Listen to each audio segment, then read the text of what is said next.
Buenos días o buenas tardes, estimados alumnos. El día de hoy les traigo la cátedra número 11 de Kinesiología Comunitaria y Hospitalaria.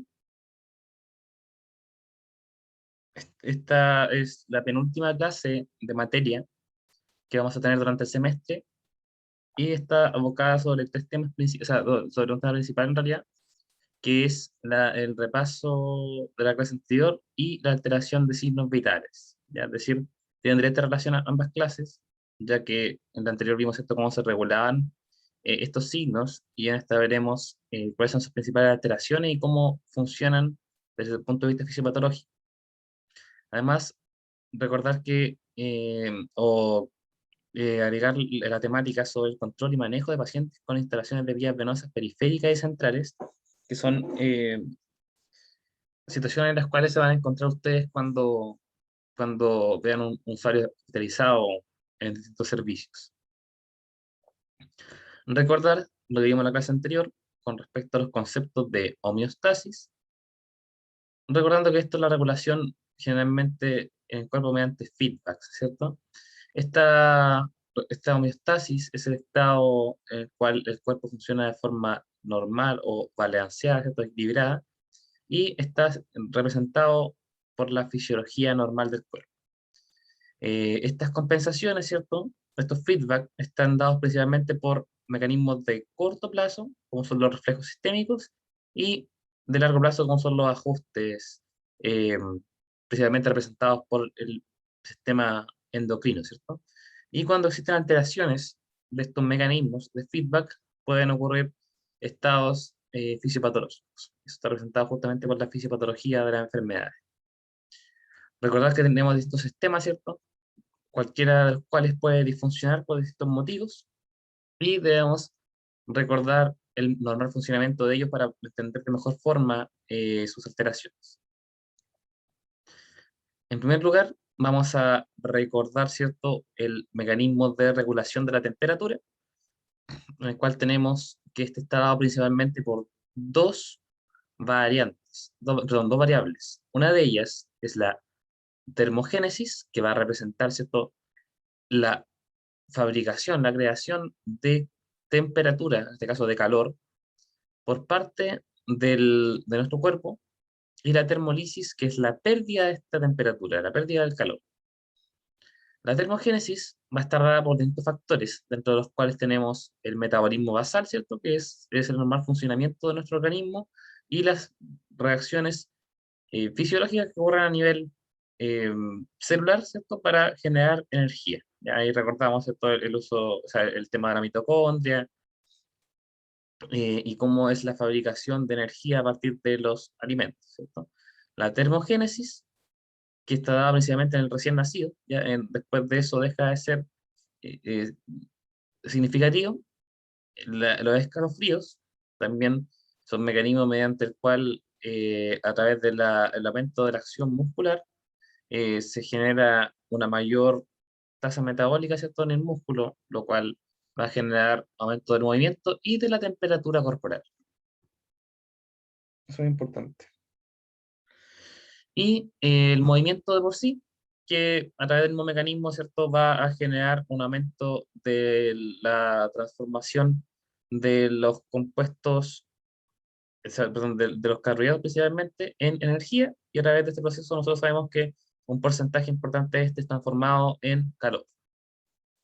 A su vez, cuando en nuestro cuerpo el- la cantidad de temperatura que tenemos es demasiado alta y nuestro cuerpo necesita disminuirla, o de por sí, solamente de forma fisiológica, nuestro cuerpo también va a tender a perder esa temperatura, y eso lo va a hacer mediante cuatro procesos, que son la radiación, la conducción, la evaporación y la convección.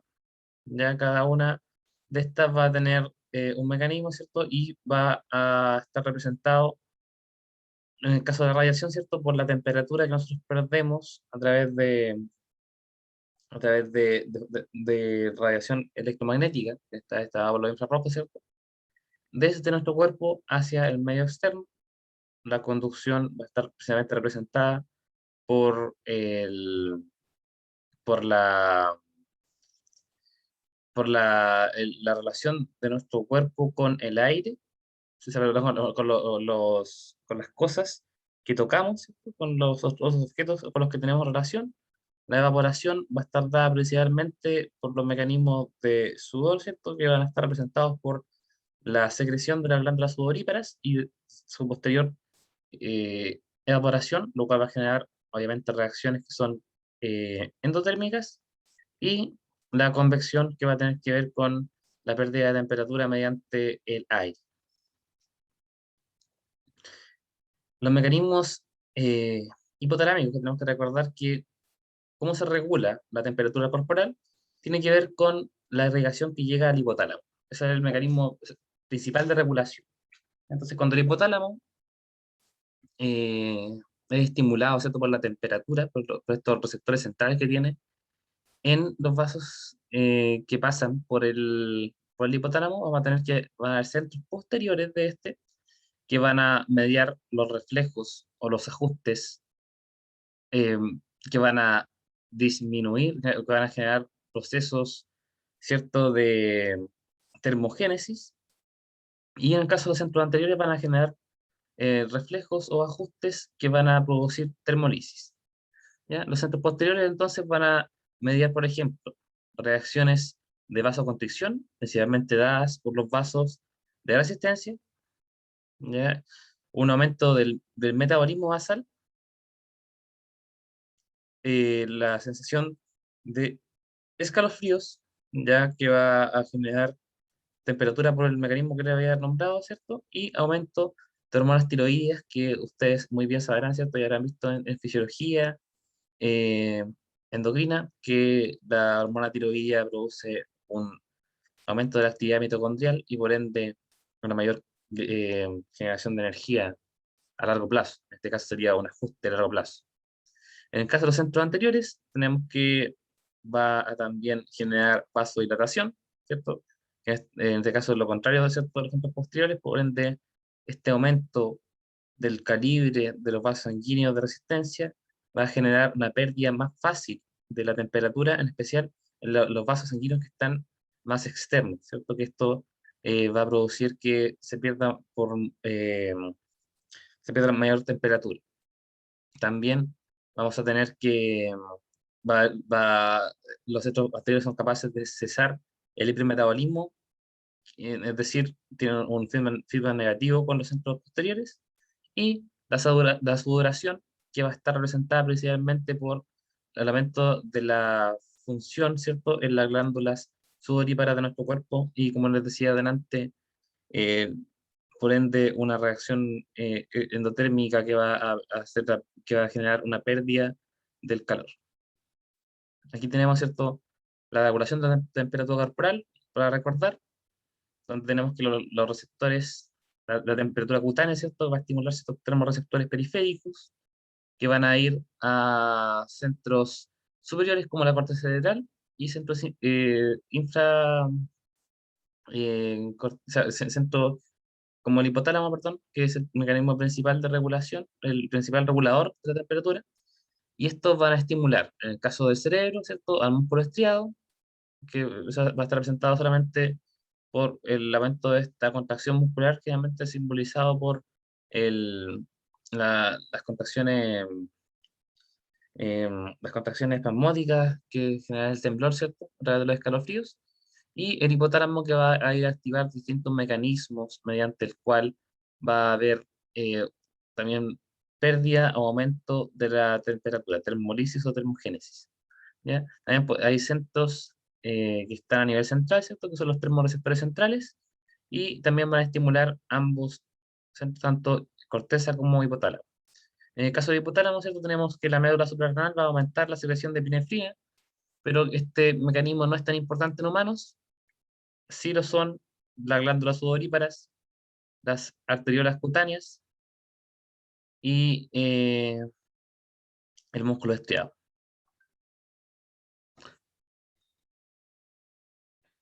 Tenemos que la temperatura, cuando nosotros hablamos de temperatura, ¿cierto?, en un usuario, cuando llegamos a la atención con un paciente, ya sea ambulatorio o hospitalizado, ¿cierto?, tenemos que siempre evaluar los signos vitales, Y dentro de esto vamos a tener como uno de los principales signos vitales, ¿cierto? La temperatura. La temperatura puede ser central o periférica. En realidad esto es una división clínica, ya para diferenciarla, donde la central traduce el grado de perfusión sanguínea de las vísceras, es decir, va a ser representativo de qué tan bien perfundidas están los órganos vitales.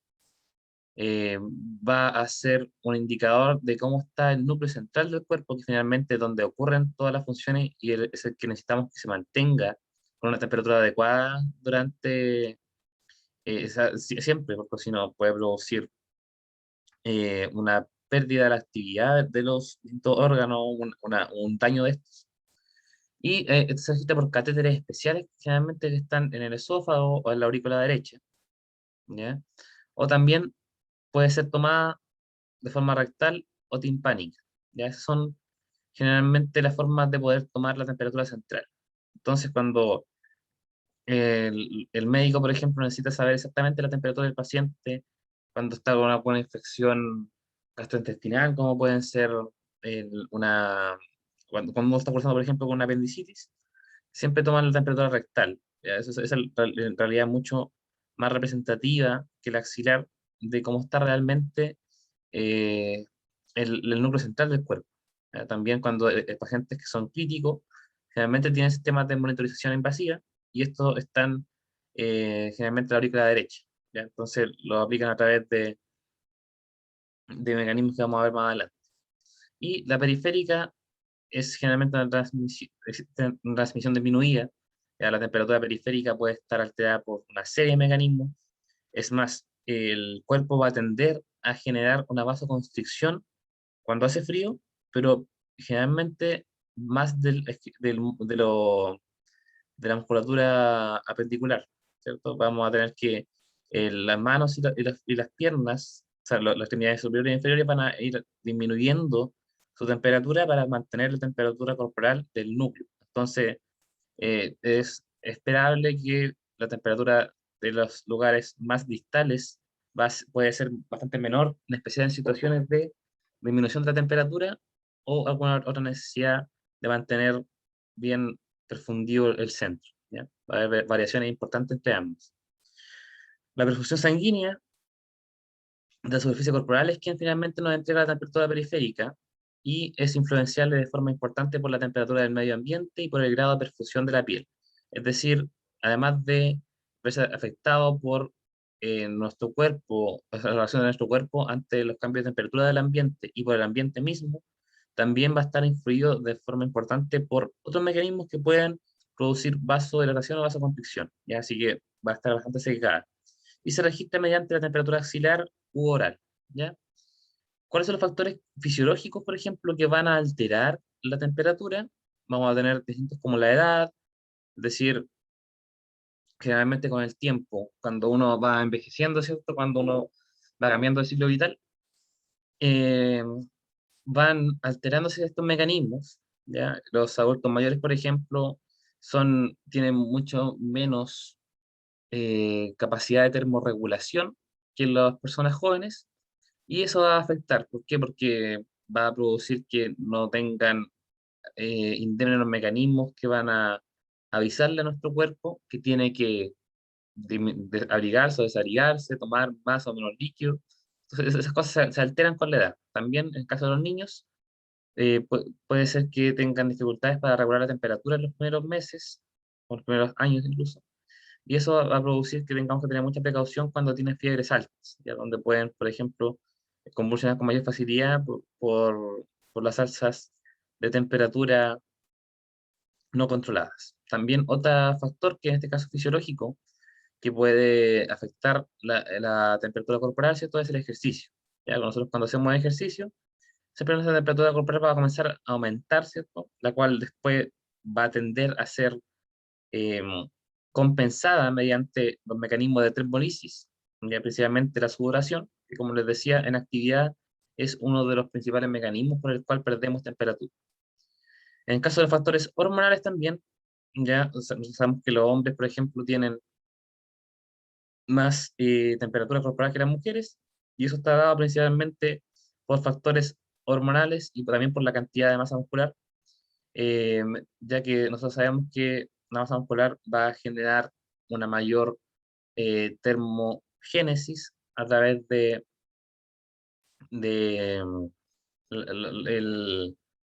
a través de la contracción, principalmente.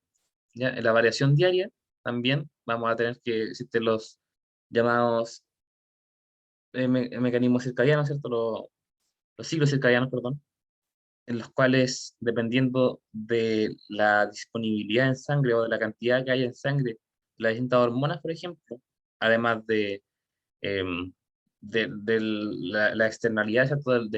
De la temperatura de la mañana, de la tarde, vamos a tener que nuestro cuerpo va a tender a reaccionar de distintas formas y a variar su temperatura en algunos décimas o incluso en grados, em, principalmente relacionado con estos dos factores, el ambiente y los ciclos circadianos. ¿Ya? Por ejemplo, si ustedes pensaran si sube la tiroxina, que generalmente es más alta en las mañanas, la temperatura va a tender a subir mientras mayor sea la tiroxina, y también las variaciones de testosterona, por ejemplo, pueden generar cambios importantes en la termorregulación. También el estrés puede alterar la temperatura corporal, el ambiente, ya lo vimos, ¿cierto? La ingesta de líquidos, especialmente si nosotros tomamos un líquido que está muy caliente o muy frío, puede alterar de forma importante nuestra termorregulación, principalmente al pasar por nuestro sistema digestivo, ¿cierto? Va a tender por convección, a alterar la temperatura en general de nuestro cuerpo. Esto va a ser sensado por nuestro vaso sanguíneo y después va a ser compensado, pero durante el momento de la ingesta puede producir variaciones térmicas. ¿Ya? Y ahí, por ejemplo, cuando uno habla del primer auxilio en personas con hipotermia, es importante darle a ingerir líquidos calientes. Y en el caso del tabaco, por ejemplo, también puede alterarlo por su función a nivel de la contracción de la musculatura lisa de los vasos sanguíneos. Ahí tenemos los valores de referencia, tenéis que conocerlos muy bien.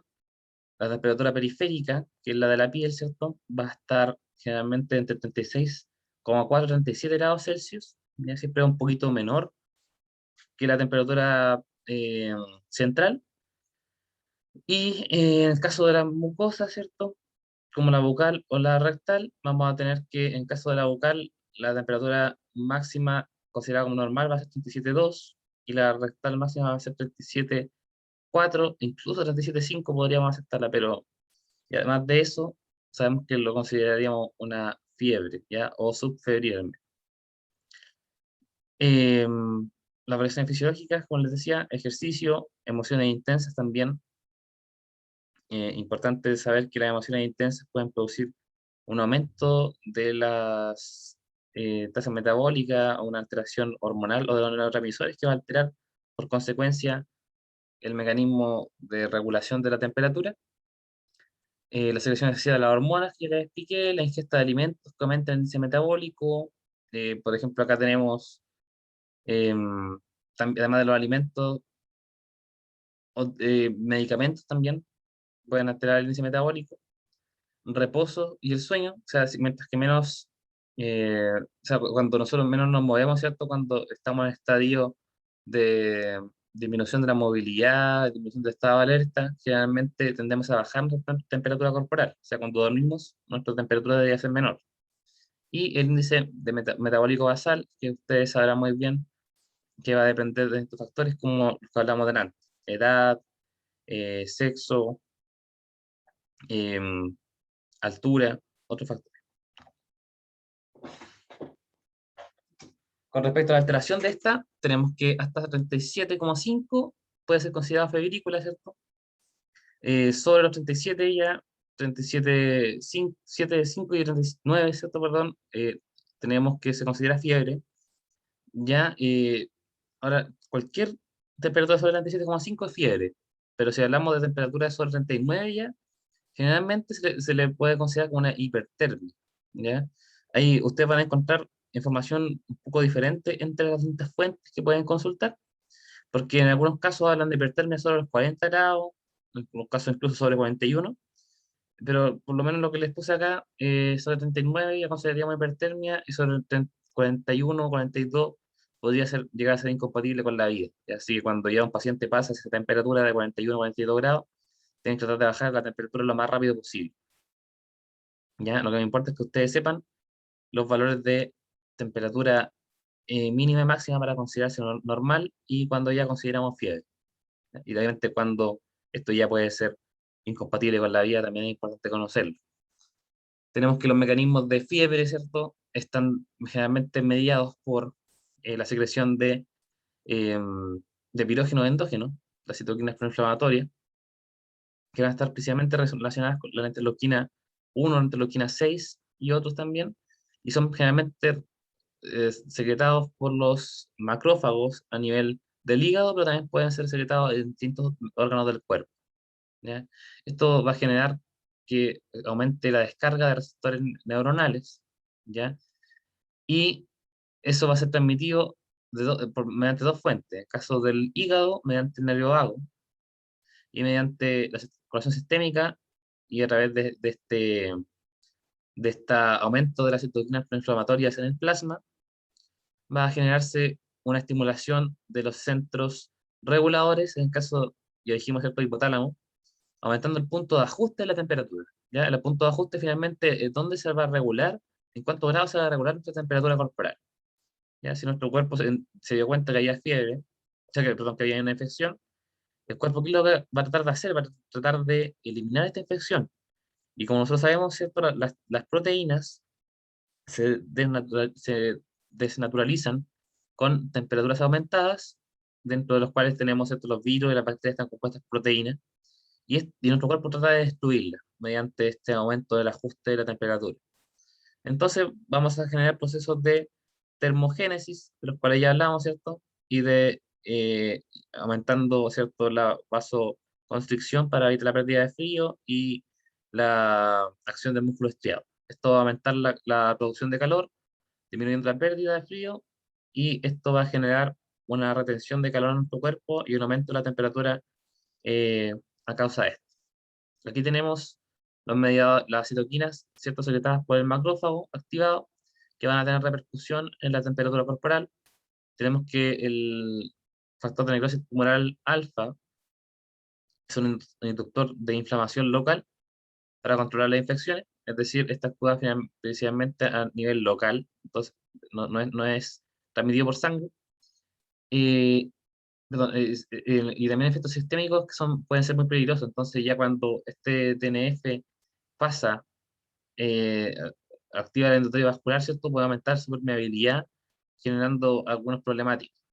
En el caso de interleuquina 1, 6 y TNF-alfa, puede generar un aumento de la inflamación aguda y la fiebre. ¿Ya? Esto puede ocurrir en todas las partes del cuerpo. Entonces, en la interleuquina 1, tenemos que generar activación del endotelio vascular y aumento de los linfocitos. Esto podría llegar a producir nutrición local, ¿cierto?, y aumento de las células efectoras. Y es el efecto sistémico, fiebre. ¿Ya? Lo mismo con el TNF que les explicaba, la interleuquina 6, que genera activación del linfocito también y producción, en este caso, de la AC, y esto también va a producir fiebre. Entonces, todo lo que es interleuquina 1, factor de necrosis tumoral alfa, y interleuquina 6 van a ser los principales mediadores que pueden producir un aumento de la temperatura corporal. ¿Ya?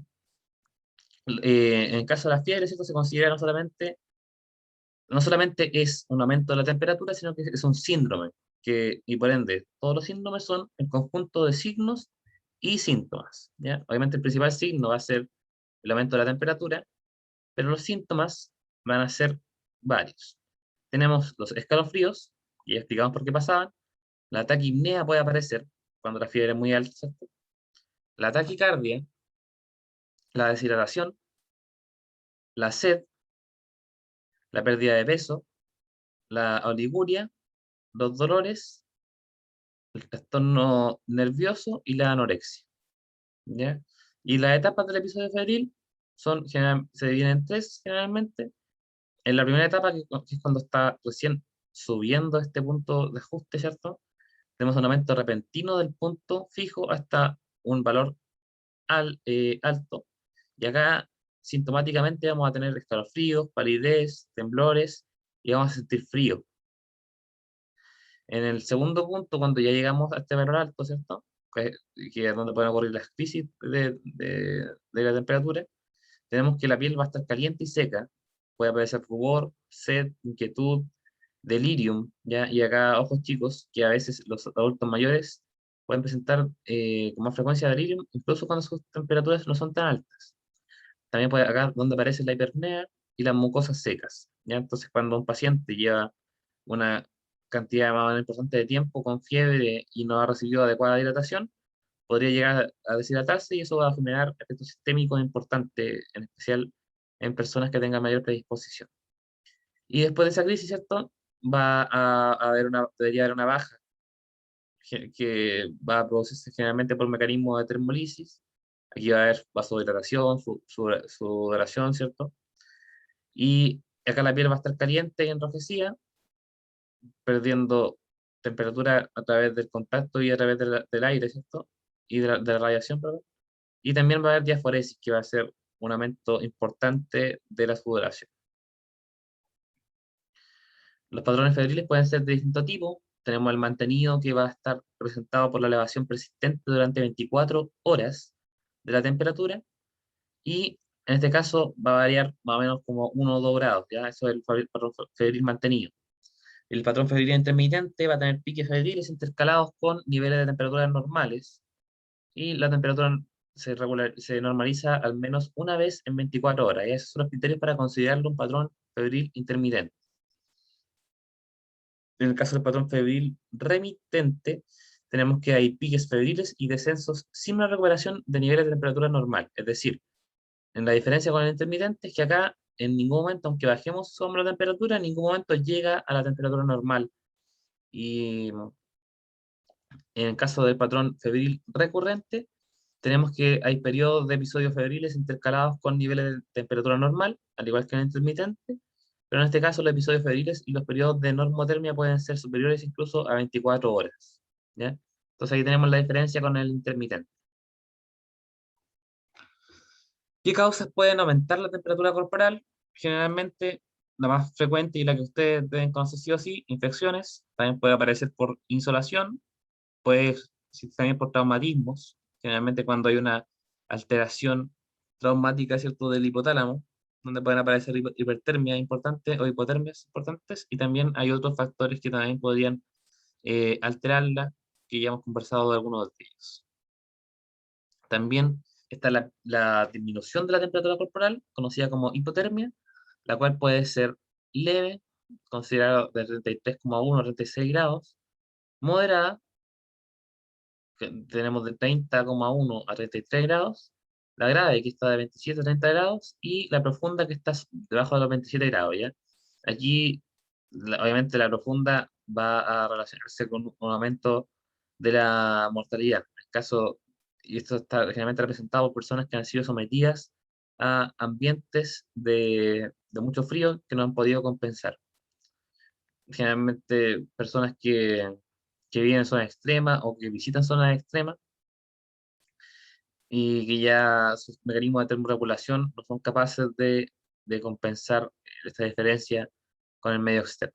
Ya, eso sería con respecto a toma de temperatura, recordar los distintos mecanismos por los cuales se puede tomar. Aquí les puse una imagen de la clásica pistola que están utilizando en todas partes para tomar la temperatura. Aquí lo que se mide es la temperatura radiante, generalmente. Y si ustedes vieron en alguno de esos ramos, ¿cierto?, la temperatura puede ser radiante, temperatura del aire, y está influida también por la humedad, por ende este valor está sesgado, no es representativo en realidad del valor real. También tenemos que tener en cuenta que muchas veces es tomado no según los protocolos internos de la máquina, sino que es tomado, por ejemplo, la muñeca, y eso va a generar, como ustedes entenderán, un sesgo de la temperatura aún mayor, teniendo generalmente temperaturas más bajas. Ya por eso es que cuando uno va a un lugar y toma la temperatura de la muñeca, a veces marca 33, 32, y ustedes no tienen hipotermia, sino que el problema es el instrumento. Yo le recomiendo no ocupar jamás esto para uso clínico.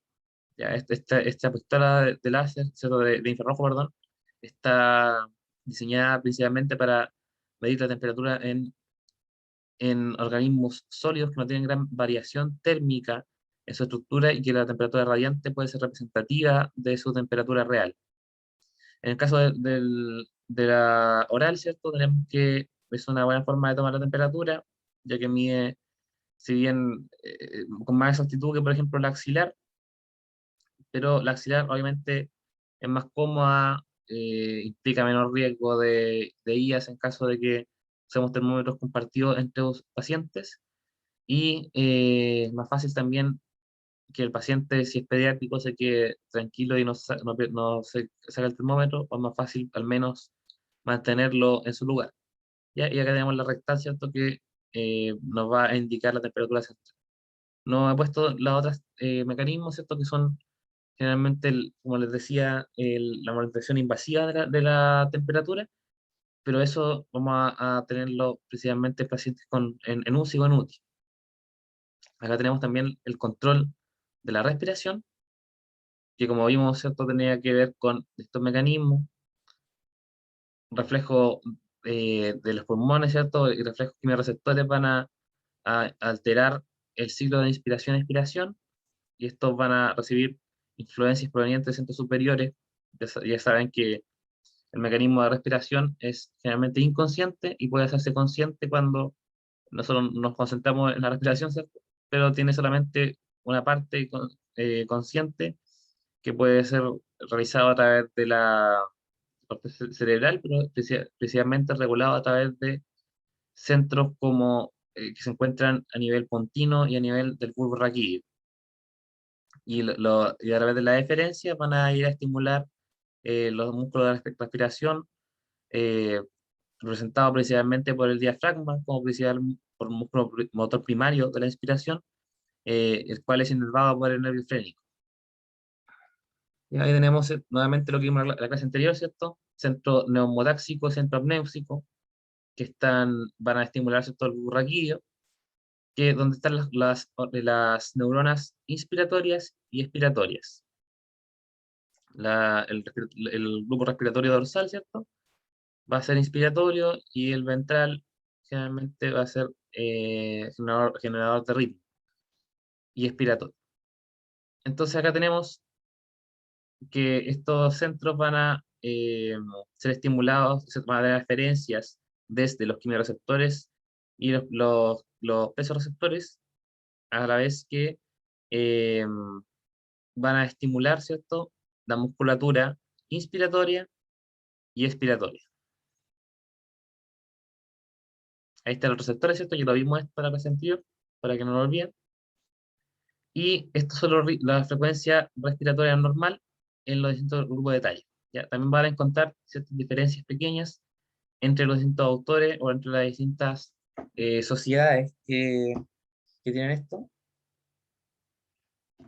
pero en el caso de los recién nacidos tenemos que la frecuencia respiratoria normal, que siempre es medida en respiraciones por minuto, va a ir desde 30 a 280 respiraciones. En el caso del lactante menor, de 20 a 40, lactante mayor de 20 a 30, niños de 2 a 4 años va de 20 a 30 también, en los niños de 5 a 8 años son de 20 a 25, y en el adulto generalmente de 12 a 20. Ya van a encontrar igual de 12 a 18, pero si usted ve a un paciente sobre los 20, ya pensamos que puede estar cursando con un ataque apnea. Recordar, ¿cierto?, que valores bajo los 12 se consideran bradipnea, sobre los 20 se consideran taquipnea. No olvidar. El sistema respiratorio siempre va a tener un sistema de feedback negativo con el sistema renal, ¿cierto?, en lo que se refiere al mecanismo de control del ácido base. Y aquí recordar, ¿cierto?, la ecuación de Henderson-Hasselbalch que vimos en la clase anterior, ya que va a determinar principalmente mediante el bicarbonato, que está representado por el sistema renal, ¿cierto? Y la concentración de CO2, que va a estar determinada principalmente por la ventilación eh, alveolar en caso del sistema respiratorio, que van a ser los dos determinantes principales del pH del organismo. ¿Ya? Y ustedes entenderán, ¿cierto?, que este pH va a estimular a través de los quimiorreceptores centrales, en el caso de los cationes, perdón, y los quimioreceptores periféricos, en el caso de la PCO2, ¿cierto? La ventilación. Aquí tenemos las alteraciones en frecuencia respiratoria, taquipnea, un aumento de la frecuencia respiratoria que puede alterar el ritmo y la profundidad de la ventilación. Tenemos que a mayor aumento de la frecuencia respiratoria, la respiración va a ser más superficial. En el caso de la bradipnea, es la disminución de la frecuencia respiratoria. La profundidad de la respiración es variable. En la apnea, existe un cese de la ventilación. En el taller anterior que les dije, ¿cierto? Taller 7, por ejemplo, había mecanismos de apnea que generalmente van a estar asociados a alteraciones de los centros respiratorios o alteraciones la, de la vía aérea también, puede ser. En el caso, por ejemplo, de la apnea asociada a hipoventilación por obesidad, tenemos que hay factores de ambos tipos.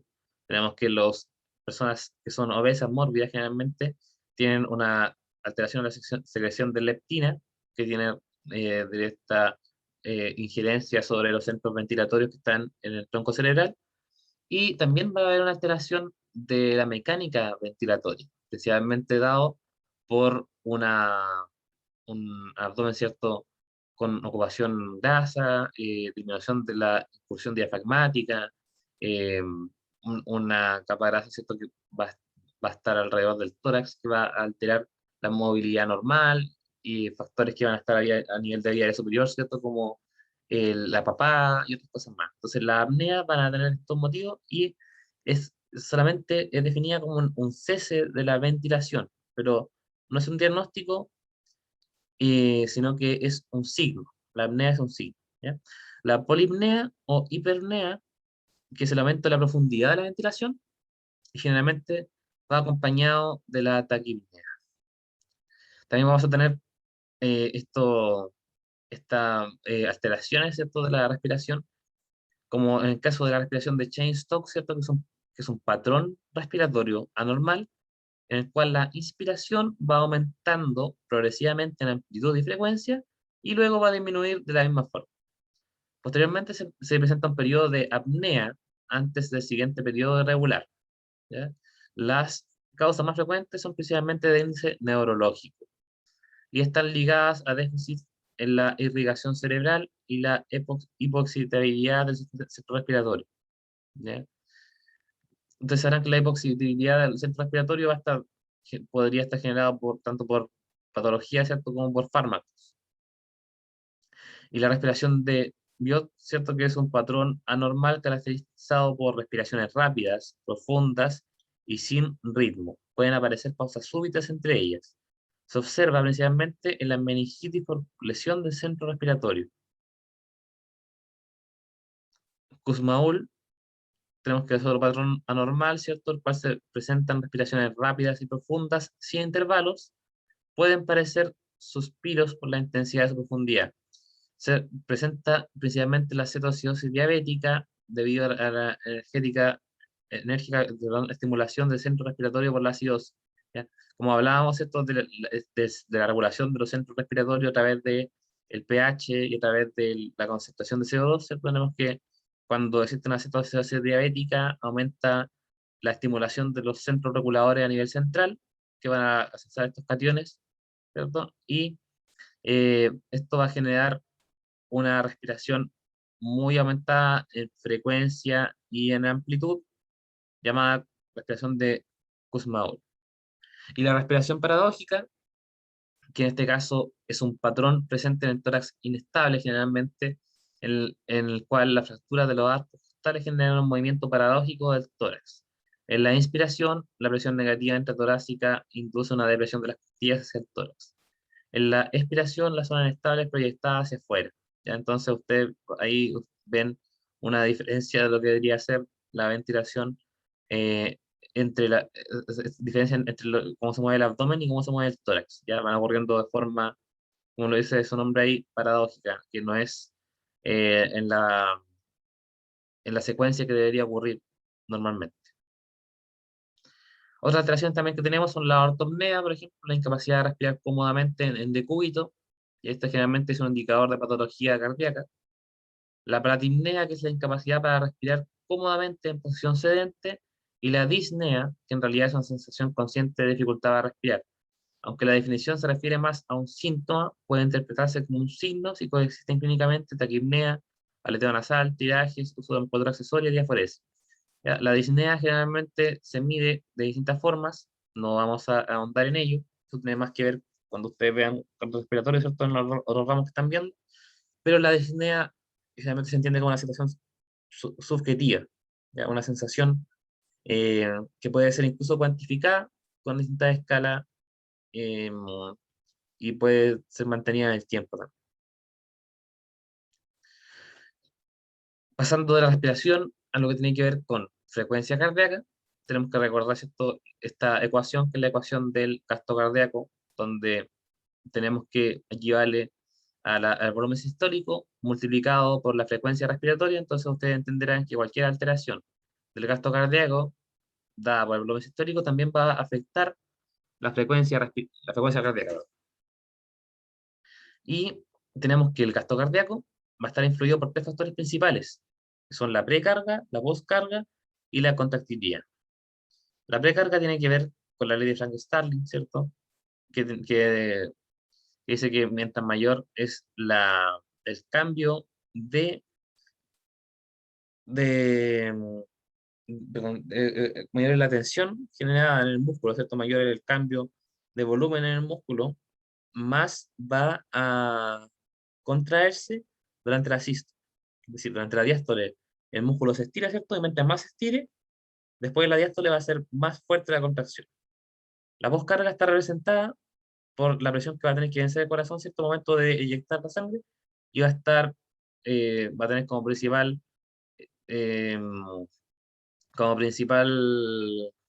perdón, como principal representante la resistencia vascular periférica que ya vimos en la clase anterior. Y eso va a estar dado por la presión arterial sistémica. Y la contractilidad, que va a tener que ver con los mecanismos, ¿cierto?, eh, o sea, con la fuerza que va a tener el corazón para latir y su capacidad para contraerse. Eso es. El volumen sistólico tiene que ver con la presión arterial media, ¿cierto? Porque mientras mayor sea la presión arterial media, mayor volumen va a tener, mayor fuerza va a tener que hacer el ventrículo izquierdo, por ejemplo, para vencer esa resistencia. La fuerza del miocardio ventricular izquierdo va a tener de esta repercusión el volumen diastólico y la ley de Frankenstein. Y la frecuencia cardíaca va a estar precisamente mediada por factores que modifican la contractilidad, ¿cierto? Y vamos a tener acá como principal mecanismo la activación del sistema simpático o parasimpático. ¿Ya?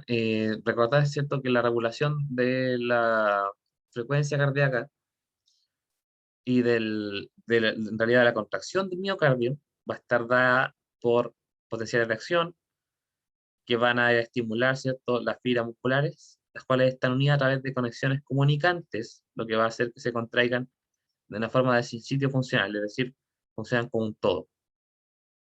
¿Ya? El modo sinoauricular, ¿cierto?, contiene células especializadas que en circunstancias normales funcionan como marcapasos del corazón e inician un potencial de acción que es conducido a través del corazón.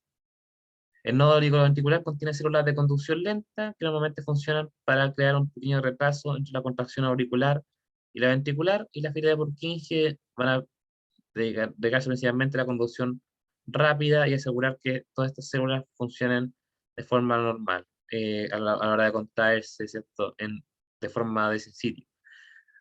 Ahora, ustedes saben que estas distintas los pasos, ¿cierto? Desde el sino auricular al auricular ventricular, ¿cierto? Y después su paso por la musculatura del miocardio van a representar las distintas partes del electrocardiograma. Cuando queremos medir, ¿cierto?, la frecuencia cardíaca, podemos hacerlo mediante instrumentos o podemos hacerlo mediante la antigua toma de pulso. La toma de pulso, ¿cierto?, puede ser hecha en estos lugares, los más conocidos: el cuello, la muñeca, también tenemos a nivel femoral, ¿cierto? Y esta tiene una técnica especial que va a estar dada por el uso de dedos, generalmente son dedo índice y medio, nunca ocupar el pulgar porque tiene latidos propios, entonces nos va a alterar la medición, pero usar dedo índice y medio generalmente para a nivel de los vasos sanguíneos. ¿Ya? Aquí tenemos el vaso sanguíneo de la arteria carótida, ¿cierto? Que está en el cuello, y en el caso de la mano, perdón, la muñeca, tenemos la arteria radial. Aquí nuevamente, recordar, ¿cierto? Los determinantes de la frecuencia cardíaca, los más importantes son el sistema nervioso autónomo, que va a estar dado por los receptores beta 1 del músculo liso, en el caso del sistema nervioso simpático, que van a estar mediados mediante la estimulación de fibra simpática adrenérgica y la liberación de norepinefrina como neurotransmisor. Ojo ahí, como neurotransmisor. El sistema nervioso parasimpático va a estar representado principalmente por el nervio vago, ¿cierto? El cual va a estimular el nodo sinoauricular y auriculoventricular, generando que la acetilcolina y los receptores muscarínicos sean estimulados, y eso va a disminuir la frecuencia cardíaca. ¿Ya? El sistema nervioso autónomo aumenta la frecuencia cardíaca, el sistema nervioso parasimpático la disminuye. El, ¿Cuáles van a ser los factores entonces que van a influir en la frecuencia cardíaca? Temperatura, distensión de la pared auricular, sistema nervioso autónomo, la presencia de iones y hormonas. Esto ya lo conversamos en la clase anterior. Aquí tenemos que esto igual lo vimos, ¿cierto? El tono simpático, el intrínseco y el parasimpático, ¿cierto? El intrínseco se va a modificar hacia la izquierda o hacia la derecha en el caso de su potencial umbral, dependiendo de la estimulación que explicamos anteriormente. Esto de la clase anterior, y tenemos que también siempre hay cierto tono parasimpático un poquito aumentado a nivel de corazón, que va a determinar que el corazón lata a 70, 80 latidos por minuto y no a 100. Los valores normales son de 60 a 100 pulsaciones por minuto, y ya si tenemos menos de 60, consideramos que el corazón está en bradicardia. ¿Ya? Brady, recordad que Brady es disminuido, ¿cierto? Y si es que está sobre los 100, es taquicardia. Taqui siempre aumentado. Frecuencias cardíacas normales, en el caso de los lactantes, ¿cierto? Tenemos de 120 a 160 por minuto. Niños que ya caminan de 90 a 140. Cuando son preescolares, ¿cierto? 80 a 110. Escolar 75 a 100, adolescentes 60 a 90 y adultos de 60 a 100. Ya pueden encontrar igual de 60 a 90, pero 60 a 100 todavía normal. Igual van a encontrar ciertas variaciones en los valores de referencia, pero son pequeñitas. ¿Cuáles son las alteraciones del pulso habitual, cierto? Taquicardia, bradicardia, disritmia, que es una alteración obviamente en el ritmo, es decir, en la cronicidad del pulso, la cual puede ir aumentando, disminuyendo por momentos, ¿cierto? Y la baja intensidad. Entonces, cuando yo estoy con los internos, ¿cierto? Generalmente con los alumnos de Kine, les digo que cuando el paciente está haciendo ejercicio, no solamente tienen que medir la frecuencia cardíaca, sino que tienen que ver cómo está el ritmo cardíaco durante el ejercicio, para ver que el paciente esté presentando una disritmia, al menos sintomática. Y tenemos que también, puede haber una baja intensidad del pulso cardíaco, y eso puede estar dado principalmente, por ejemplo, por la vasoconstricción importante periférica, que puede ocurrir, por ejemplo, situaciones de hipovolemia, sepsis u otros casos, o si el paciente está, por ejemplo, en un paro cardiorrespiratorio. La fuerza lateral, ¿cierto?, que actúa sobre los vasos sanguíneos se llama presión arterial, y también es un signo vital. Tenemos que esto va a estar afectado principalmente por estrés, sobrepeso, raza, tabaquismo, alimentación, medicamentos, sedentarismo. Ya tenemos que, por ejemplo, el estrés, generalmente cuando uno tiene un distrés, ¿cierto?, que es un estrés negativo, ¿cierto?, que ya no es, eh, no nos sirve para funcionar mejor, sino que ya está generando problemas en nuestro organismo, este va a producir que tengamos valores de frecuencia, perdón, de presión arterial un poco aumentados, lo cual va a predisponernos, obviamente, a ciertos estatus patológicos. El sobrepeso también va a afectar la presión arterial, generalmente personas con sobrepeso, obesidad, van a tener mucha mayor incidencia de hipertensión arterial primaria o esencial. La raza, que tenemos que pacientes, eh, por ejemplo, de raza negra tienen mayor predisposición a tener hipertensión. El tabaquismo también nos va a predisponer a la hipertensión como enfermedad, pero de por sí el tabaquismo, como genera vasoconstricción, va a generar un aumento de la resistencia vascular periférica y un aumento de la presión arterial por ende. La alimentación también va a afectar directamente a nuestra presión arterial en el momento y a largo plazo. Los medicamentos que pueden ser hipertensores o hipotensores, por ejemplo, los que son reguladores de la presión arterial, generalmente son medicamentos hipotensores que se utilizan eh, para mantener una disminución en la volemia, ¿cierto? A través de los diuréticos, por ejemplo, o disminución del tono muscular, de la paz sanguínea, ahí depende del medicamento de cómo actúa. Y el sedentarismo finalmente que obviamente va a producir que con el tiempo vayamos teniendo presiones arteriales más altas en caso de que seamos sedentarios. El flujo en el tubo, ya dijimos las ecuaciones que tenían que ver, ¿cierto?, con estas presiones y esta resistencia, este flujo, que son los tres factores que más importantes a la hora que hablamos de resistencia, perdón, de presión arterial. Ahí tenemos, ¿cierto?, cómo varía la resistencia dependiendo de si es un sistema en paralelo o en serie, y la presión arterial media y su fórmula de cálculo. Todo esto lo vimos en la clase anterior.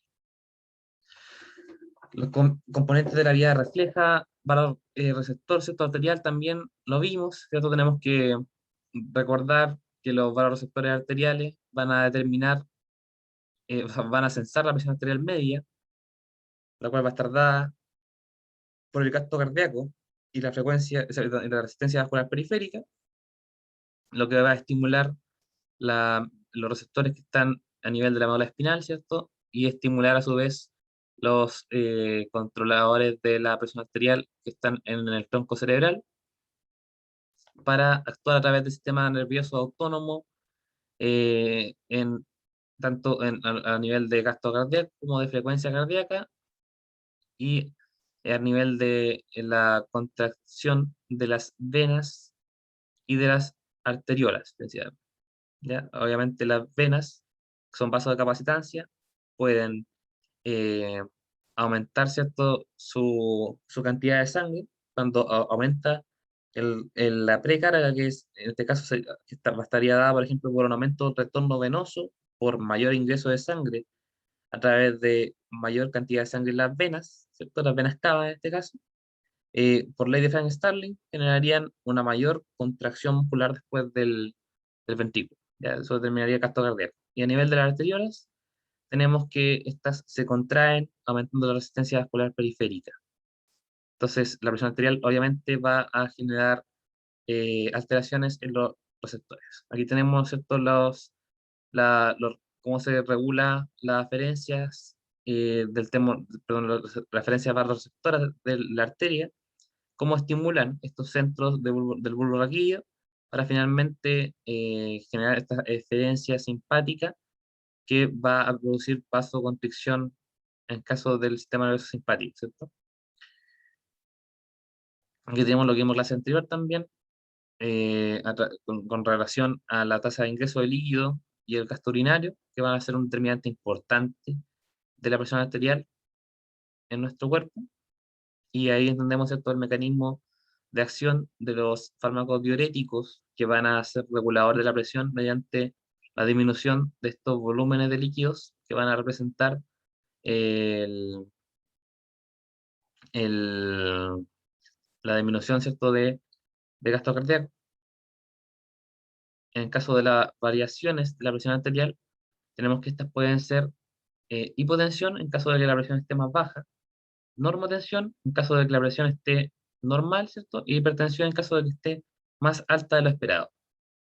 Aquí les dejo una tablita con los valores de referencia de la American Heart Association, donde ellos definen que la categoría de presión arterial normal está menor a 120 y en el caso de la sistólica, ¿cierto?, y menor a 80 en caso de la diastólica. Estos son los valores que actualmente maneja la AJA.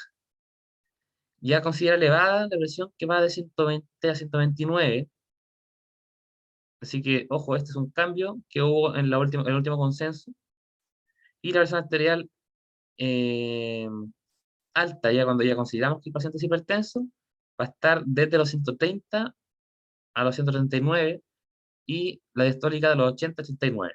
Ya cuando ya consideramos que el paciente está en hipertensión nivel 2, es cuando está sobre los 140, y cuando es una crisis de hipertensión, es cuando hablamos de presiones arteriales más altas de 180, ¿ya? Y de sistólica y 120 en diastólica. Esto es un cambio importante porque, por ejemplo, tenemos que la guía MinSal habla de presión arterial óptima como menor a 120 con 80, normal de 120 a 129 con 180 84, y normal alta de 130 a 139 a 85 89, 130 diastólica me refiero, o sea, perdón, sistólica, y 85 diastólica. La hipertensión arterial la divide en grado 1, 2 y 3, donde tenemos que la grado 1 va de 140 a 159 sistólica, 90 a 99 diastólica.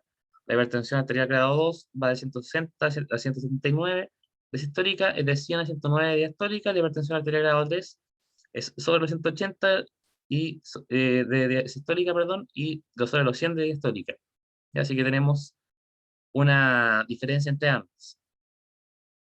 Tenemos que las causas pueden ser tanto de la hipertensión como fenómeno, pueden ser tanto fisiológicas como patológicas. En caso de fisiológicas, por ejemplo, inicialmente asociadas a cambios transitorios en la presión, tenemos que la tensión emocional, por ejemplo, puede producir un aumento de la presión arterial.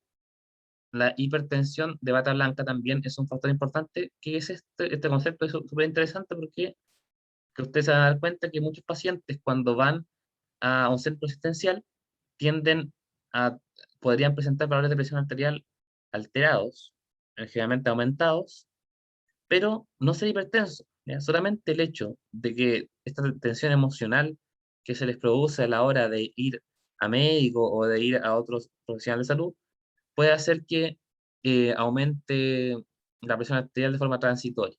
Entonces, por eso es importante hacer la confirmación diagnóstica mediante los controles seriados o mediante los Holter. El ejercicio igual puede generar aumentos en la presión arterial. O sea, en el momento del ejercicio, la presión arterial aumenta. Ahora, después del ejercicio, obviamente, la presión arterial va a tender cada vez a disminuir un poquito. La gente que activa físicamente va a disminuir su presión arterial. Las actividades extenuantes también pueden producir aumento de la presión arterial, el consumo de cafeína y la teofilina.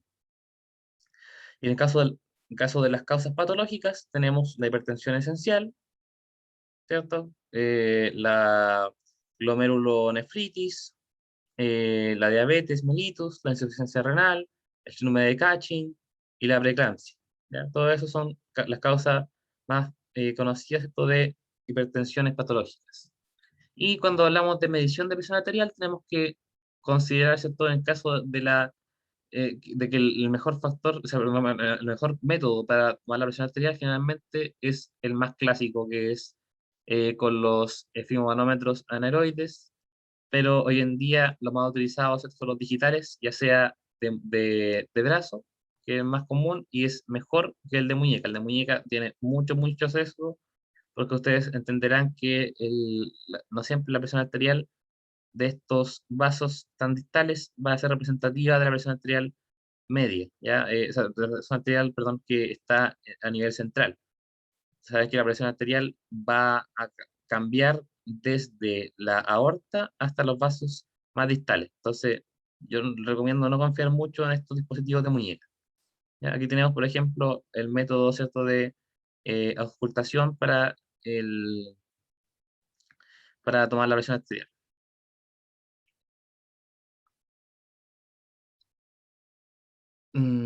Ya, tenemos que, esa es la primera parte de la clase, donde hablamos de alteraciones de las signos vitales.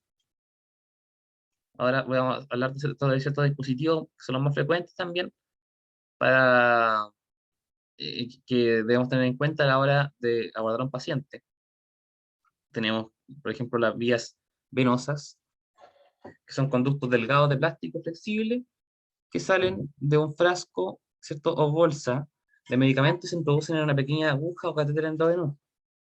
Son utilizados para administrar medicamentos, productos sanguíneos, nutrientes o fluidos directamente en la sangre. Y también se pueden utilizar para extraer sangre.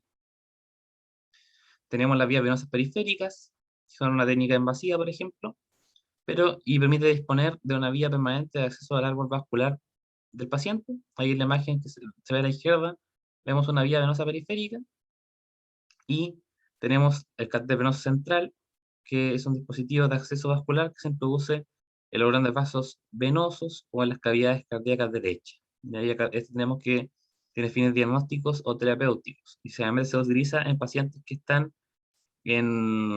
con cuadros de mayor